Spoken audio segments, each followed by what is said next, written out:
beginningnya akhir zaman belum, bila pulanya? Sekali rupanya belum masuk pun. Rupanya akhir zaman akan bermula lagi 500 tahun. Kita dah kecoh sekarang. Kan rugi juga kan kita streskan diri kita for nothing kan. Akhir zaman sudah bermula bila tuan-tuan sekalian? Sejak agaknya bila yang nama sebut akhir zaman? Sejak dengan turunnya Nabi Adam ke bumi. Awal begitu turun Nabi Adam ke bumi? Ya.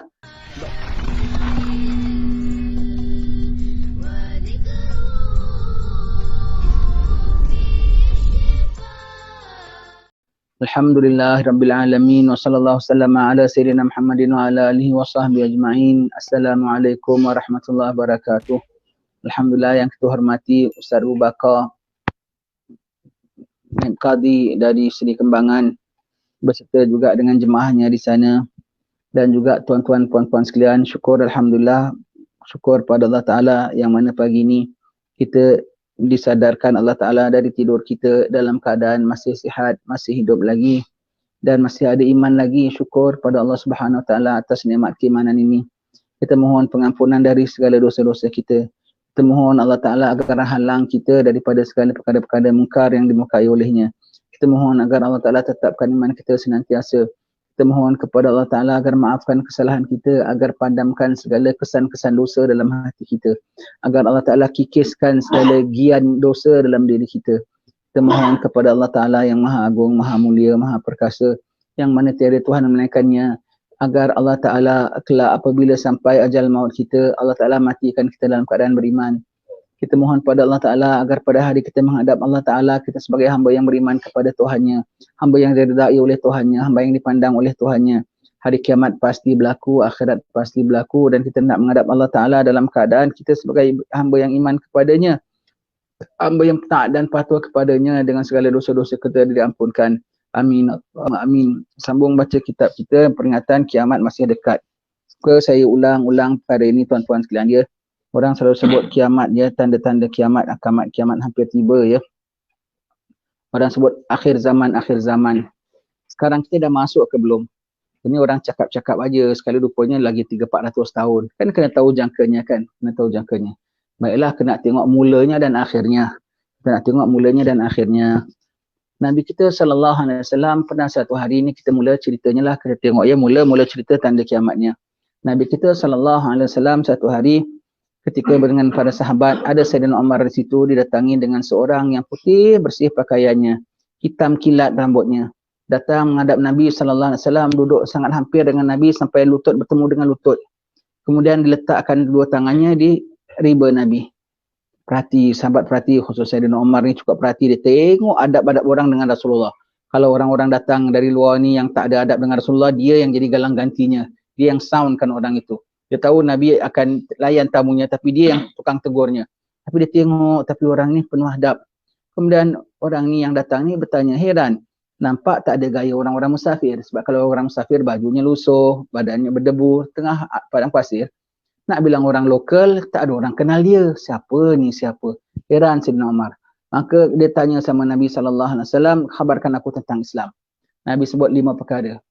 1, 2, 3, 4, 5 rukun Islam. Khabarkan aku tentang iman. Nabi sebut 6 perkara rukun iman. Kemudian dia tanya, sebutkan aku tentang ihsan. Nabi mengatakan, hendaklah kau ibadat ta'budallaha ka'annaka tarah, fa illam takun tarah fa innahu yarak. Hendaklah kau melihat kepada Allah seolah-olah, hendaklah kau beribadat kepada Allah Ta'ala seolah-olah kau melihat kepadanya. Namun jika tiada kau melihat kepadanya, kau tahu bahawa dia melihat kepadamu. Itu ihsan. Kemudian ditanyakan, bila kiamat? Khabarkan aku tentang kiamat. Nabi mengatakan, tidaklah yang ditanya lebih mengetahui daripada yang bertanya. Jadi setengah orang mengatakan, tengok kita tak boleh bincang-bincang perkara ni. Nabi pun tak tahu. Tengok Nabi ditanya pun Nabi tak tahu. Bukan Nabi tak tahu. Nabi bilang tidaklah yang ditanya lebih mengetahui daripada yang bertanya. Bermakna pengetahuan aku tidak lebih pada pengetahuanmu.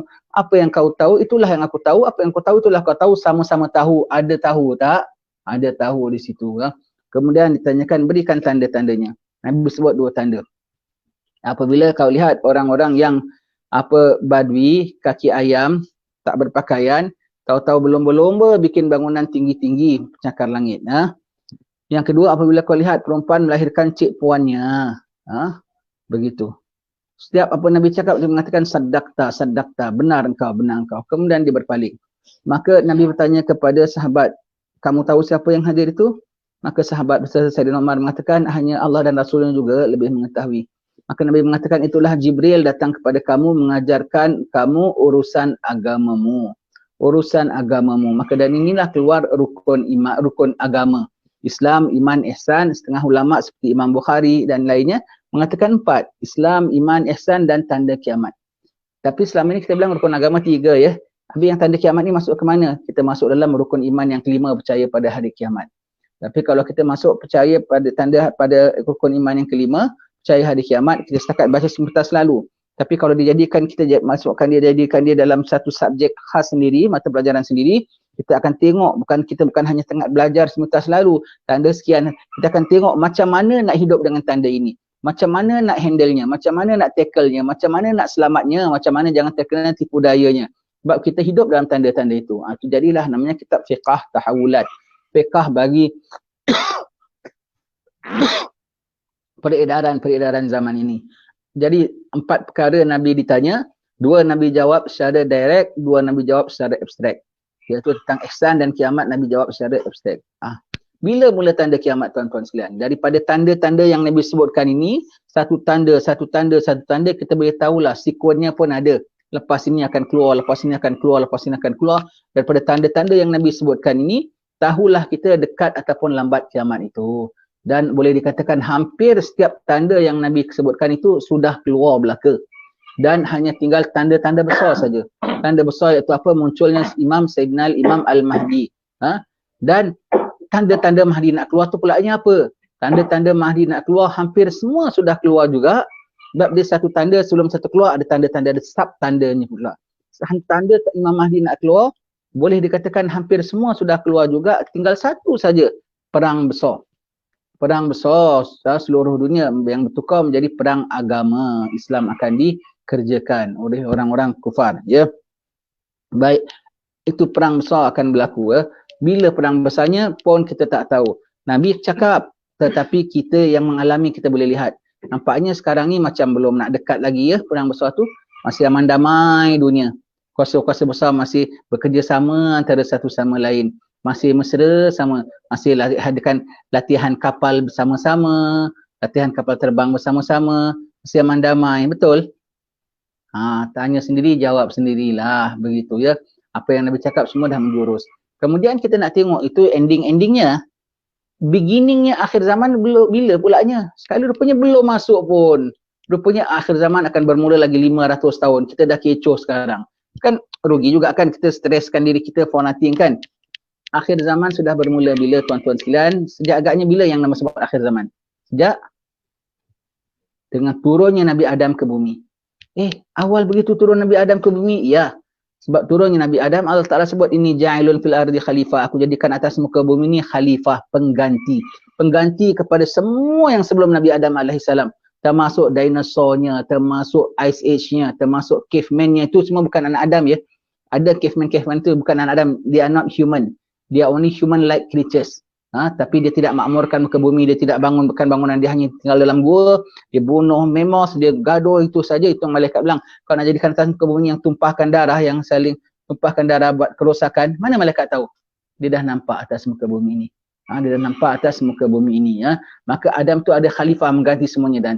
Dan Adam adalah last species yang memakmurkan muka bumi ini. Dan spesies yang makhluk Allah yang akan melihat dunia kiamat meletup, meledak semua tu, siapa? Spesies dinosaur kah? Spesies apa Ice Age kah? Spesies manusia. Maka yang paling akhir punya menghuni muka bumi ini sudah turun, maka jadilah dunia ini sudah jadi akhir zaman dengan turunnya Nabi Adam. Manakah tidak daripada Nabi Adam AS sampailah semua Nabi Isa, tidak tinggal satu daripada mereka pun yang memberi tahu dan memperingatkan umat mereka tentang fitnahnya Dajjal. Dajjalnya laku bila? Akhir nanti. Tapi fitnahnya sudah ada dalam era sejak zaman Nabi Adam AS. Kemudian, itu dah akhir zaman, itu era pertama akhir zaman. Satu Nabi ke satu Nabi ke satu Nabi ke satu Nabi. Nabi-Nabi ni perkara besar ya, terusnya Nabi-Nabi. Sampailah Nabi yang paling last sekali sudah keluar, Nabi akhir zaman. Maka itu masuk dalam era berikutnya akhir zaman dengan kelahiran Nabi kita Muhammad SAW. Masuk dah dalam era berikut dalam akhir zaman. Maka Nabi dari lahir semua Dari Nabi lahir sampailah Nabi wafat, sampailah sekarang ini, semua ini disebutnya era pertengahan akhir zaman. Apabila sampai era pertengahan ini sudah habis, tanda-tandanya semua dah keluar satu tanda Imam Al-Mahdi, sudah masuk era final akhir zaman. Era final akhir zaman. Dan apabila satu tanda ini kita keluar, Rasulullah mengatakan apabila keluarnya saja Imam Mahdi, seperti tasbih putus. Satu butir lekas ikut. Kenapa? Sebab era yang panjang daripada zaman Nabi Adam sampai zaman Nabi Muhammad. Lama tak? Satu Nabi ke satu Nabi berapa ratus tahun? Berapa ratus tahun. Lepas Nabi kita Muhammad SAW nak sampaikan Mahdi berapa? Sekarang sudah 1400 tahun lebih. Terus berlaku ke? Satu tanda dah keluar. Orang tengok, wah dekat kiamat. Lepas tu orang lupa. Tsunami besar berlaku di Aceh. Sampaikan apa kesannya sampai ke Sri Lanka, sampai ke India, sampai ke mana semua. Lepas tu orang dah lupa. Macam dah tak ada tsunami. Macam tak ada apa-apa semua. Ha? Gerhana pada awal Ramadan dan tengah Ramadan sudah berlaku zaman sebelum saya pindah ke Hadramaut. Semua ketika itu kecoh, geger, semua ulama-ulama mengatakan ini tanda-tanda sebelum Dajjal, sebelum Mahdi keluar akan ada gerhana dalam bulan Ramadan. Dah berlaku dah. Tapi lepas tu tunggu, dah sampai dah lupa pun bila gerhana tu dah berlaku dah. Kemudian turun bintang berekor. Ketika dia turun tu panjang dia punya cahaya dia tu dan bunyi itu menggemparkan orang. Pun dah juga zaman saya di Hadramaut, berlaku di mana, dekat-dekat Rusia ke di mana begitu. Oh kecoh semua ulama-ulama, saya tengok videonya persis macam hadis Nabi SAW yang mengatakan tentang bintang itu ya. Kalaulah itu bintangnya yang sebelum Mahdi keluar, dah berlaku juga. Tapi dia tidak berlaku hari ini, besok terus Mahdi keluar ya. Sampai kita dah lupa, dah tak tahu pun dah. Ni wabak ni sendiri, kita baru dapat wabak ni semua tu. Dan nak ada dia sekarang macam dah lupa, macam dah tak ada kisah sana sini pun, dah tak pakai mask lagi pun, dah apa semua, Allah semuanya tu ya. Sekejap aja manusia lupa, tetapi kalau sudah keluar nanti Imam Mahdi takkan lupa.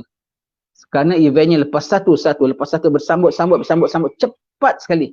Apabila sudah keluar Imam Mahdi, prosesnya tu cepat sekali akan berlaku, Allah. Dan kita sekarang sudah diambang itu tuan-tuan sekalian.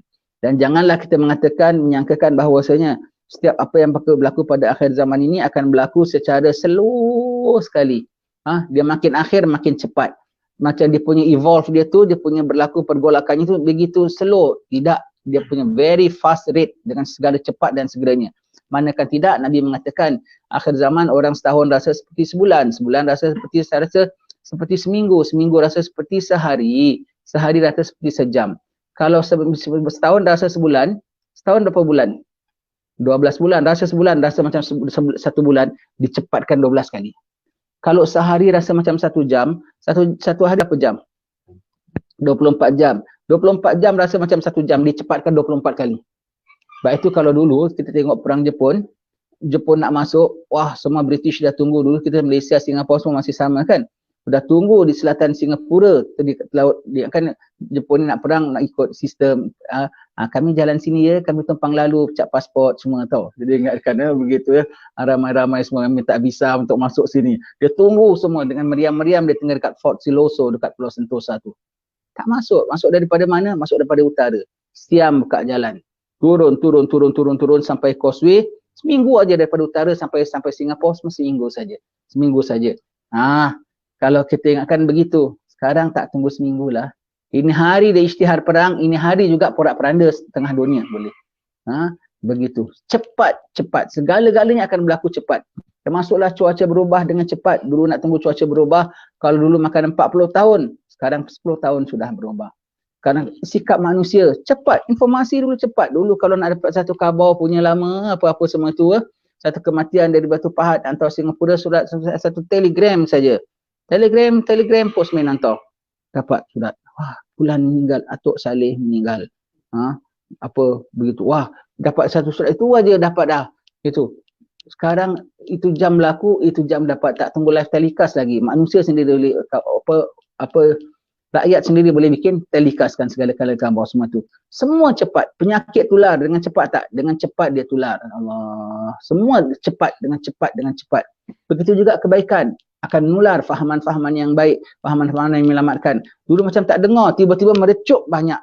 Begitu juga yang keburukan, yang kejelekannya cepat dengan segera. Kalau tak belajar macam mana kita hidup dalam zamannya, macam tak belajar macam mana kita dalam fitnahnya semuanya ya. sudah baca dalam kitab yang pertama itu, tanda-tanda akhir zaman nanti arak berleluasa, zina berleluasa, hiburan berleluasa. Kita jangan hanya tengok geleng-geleng kepala. Kita hidup dalam zaman itu, kita hidup dalam fitnah itu. Kita tengok macam mana itu semua tidak Allah Ta'ala turunkan kecuali sebagai satu preliminary examination for us. Satu ujian peringkat awal bagi kita. Ujian peringkat awal. Kalau lulus ujian-ujian itu, nanti ujian yang besar ni, mudah-mudahan luluslah engkau. Gagal engkau dalam ujian-ujian itu, macam mana kalau sudah gagal SPM, macam mana nak lulus diploma? Mesti lulus SPM baru boleh lulus diploma. Betul ya, SPM yang budak yang dah bujang tu SPM kan? Yang kecil UPSR. Kalau tidak lulus SPM, macam mana nak lulus diploma?